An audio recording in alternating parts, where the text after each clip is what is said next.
오늘 말씀은 민수기 22장입니다. 31절부터 35절입니다. 그때 여호와께서 발람의 눈을 밝히시매 여호와의 사자가 손에 칼을 빼들고 길에 선 것을 그가 보고 머리를 숙이고 엎드리니 여호와의 사자가 그에게 이르되 너는 어찌하여 내 나귀를 이같이 3번 때렸느냐. 보라, 내 앞에서 내 길이 사악함으로 내가 너를 막으려고 나왔더니 나귀가 나를 보고 이같이 3번을 돌이켜 내 앞에서 피하였느니라. 나귀가 만일 돌이켜 나를 피하지 아니하였다면 내가 벌써 너를 죽이고 나귀를 살렸으리라. 발람이 여호와의 사자에게 말하되 내가 범죄하였나이다. 당신이 나를 막으려고 길에 서신 줄을 내가 알지 못하였나이다. 당신이 이를 기뻐하지 아니하시면 나는 돌아가겠나이다.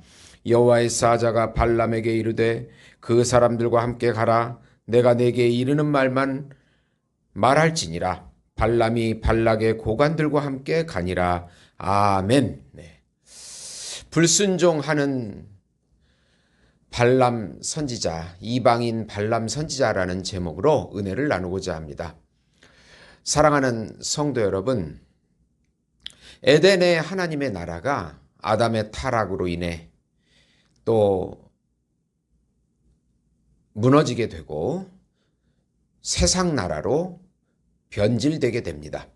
그래서 하나님께서는 노아, 하나님의 영이 떠나고 노아 홍수를 통해서 이 세상을 심판하고 노아 가족만 남았지만 노아 가족도 또 타락하고, 그래서 하나님께서는 세상 나라, 하나님이 원래 만들었던 그 하나님의 나라를 만들기 위해서 아브라함을 부릅니다.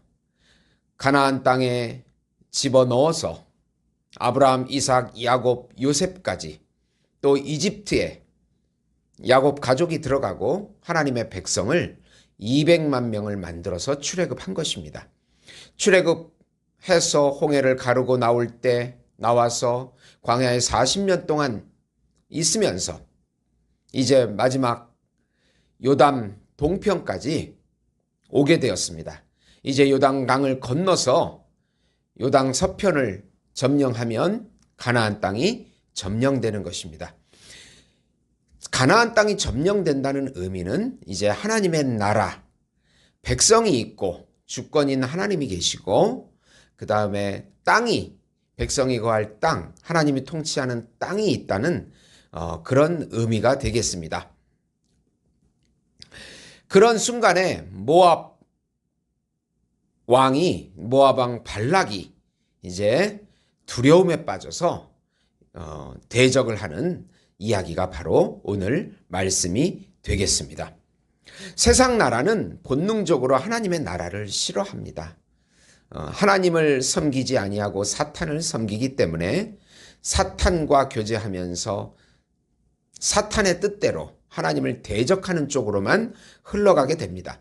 그냥 보내주면 되는데 모압 사람들이랑 싸우지 말라고 하나님께서 말씀하셨는데도 불구하고 모압 왕 발락은 이방인 그 유명한 메소포타미아의 주술사인 발람을 불러들여서 이제 영적 대결을 하게 되는 것입니다.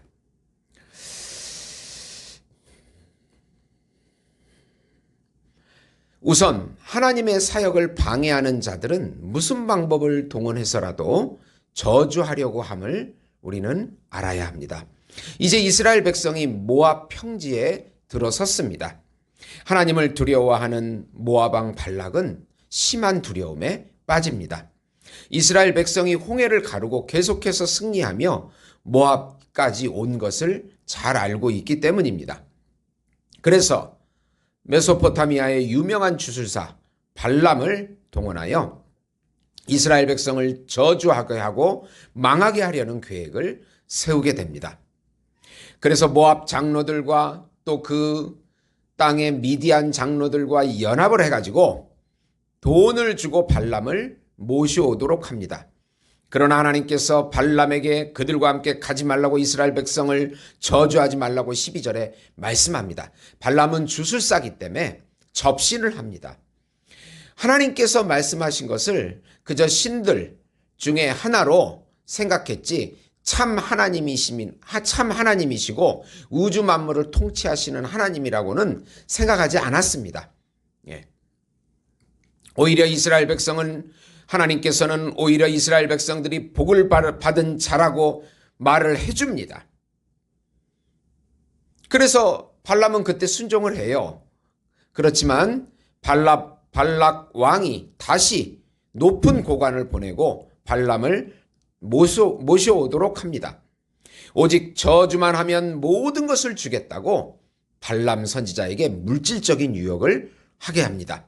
발람은 흔들리기 시작합니다. 속에 물질에 대한 탐욕이 가득한 그에게 하나님께서는 그러면 함께 가도 좋지만 내가 하라는 말만 예언하라고 신신당부를 합니다.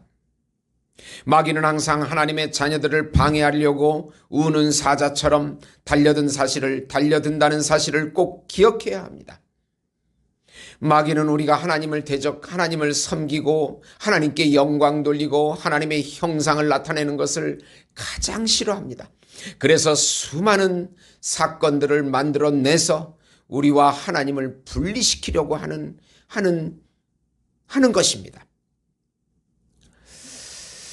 세상 나라 백성은 아주 열심히 하나님을 섬기는 백성을 저주하려고 하는 도저히 같이 갈 수 없는 화합할 수 없는 존재라는 것을 오늘 말씀에서 배울 수 있습니다. 성경은 발람을 이방인 선지자요, 주술사요, 물질을 탐한 선지자요, 하나님의 뜻을 거역한 선지자요, 미친 짓을 행하는 자요, 이스라엘을 음행에 넘어뜨리게 하는 유혹을 써서 넘어뜨리게 하는 간괴한 꾀를 쓴 선지자라고 말씀 속에서 발람의 비유를 들어서 말씀하고 있습니다. 네. 두 번째로 하나님께서는 미물을 동원해서 어리석은 주술사 발람을 깨우치려는 하나님의 능력을 우리는 볼 수 있어야 됩니다. 이제 발람이 발랍 왕에게 가는 도중에 한 사건이 발생합니다. 여호와의 사자인 천사가 나타나서 칼을 들고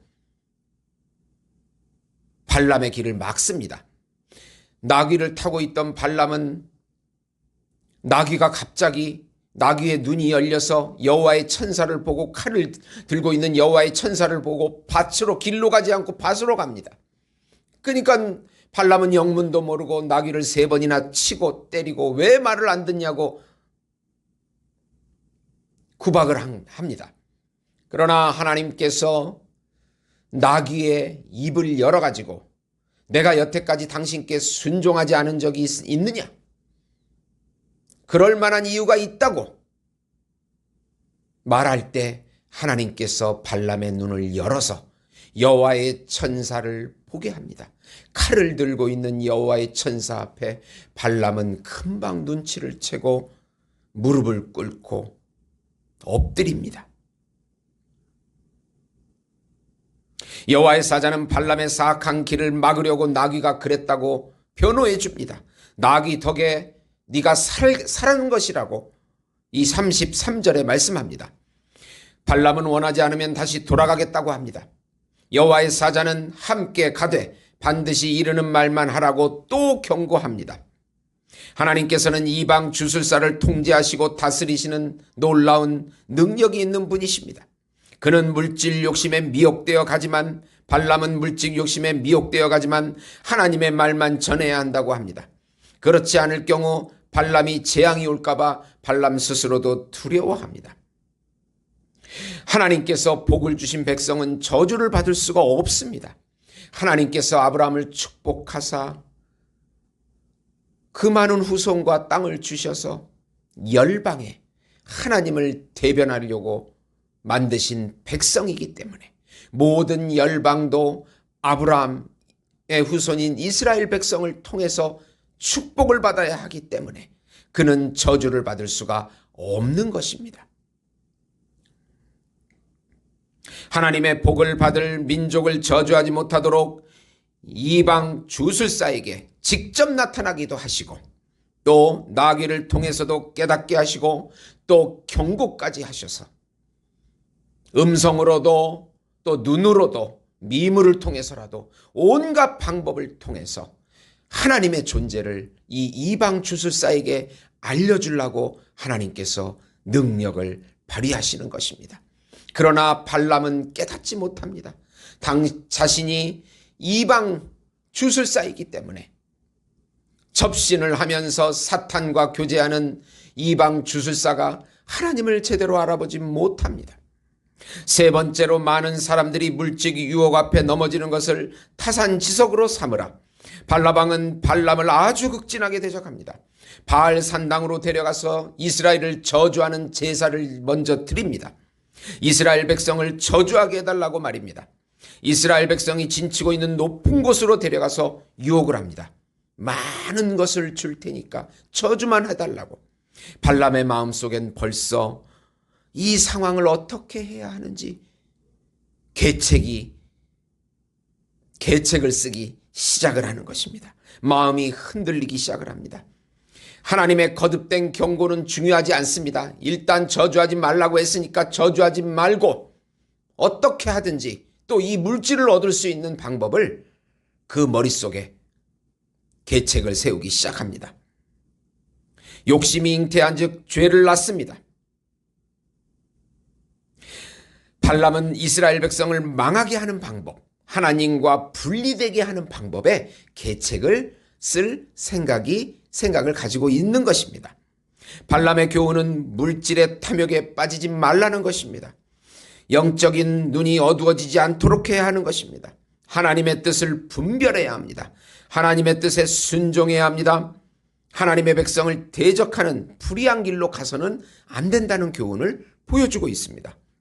마태복음 6장 24절에 보시면 한 사람이 두 주인을 섬기지 못할 것이니 혹 이를 미워하고 저를 사랑하거나 혹 이를 중히 여기고 저를 경히 여김이라. 너희가 하나님과 재물을 겸하여 섬기지 못하느니라. 탐심은 우상숭배라고 말씀하고 있습니다. 사랑하는 성도 여러분, 얼마나 많은 사람들이 물질로 인해서 그 이기적인 탐심에 사로잡혀서 이 사회가 어두워지고 도덕적으로 타락하고 물들게 되었습니까? 물질 욕심을 부리지 말고 우리 하나님을 경배할 때 우리 하나님께서 모든 물질을 부어주시는 분임을 깨닫고 우리 민족이 바로 그런 민족인 것을 보여주셨습니다. 다시 하나님 품으로 돌아와 영적인 분별을 하고 하나님을 섬기고 하나님을 나타내는 이 본질적인 사명을 감당하시는 우리 예수목장교회 성도 여러분이 되시기를 예수님의 이름으로 축원드립니다. 기도하겠습니다. 성령 하나님께서 역사해 주시옵소서. 우리에게 성령으로 충만하게 하사 탐심에 빠지지 않게 하시며 우상숭배에 빠지지 않게 하시며 영적인 분별력을 주셔서 하나님의 말씀에 순종하고 분별해서 하나님을 나타내는 삶 살 수 있도록 축복해 주시옵소서. 예수님의 이름으로 기도드리옵나이다. 아멘.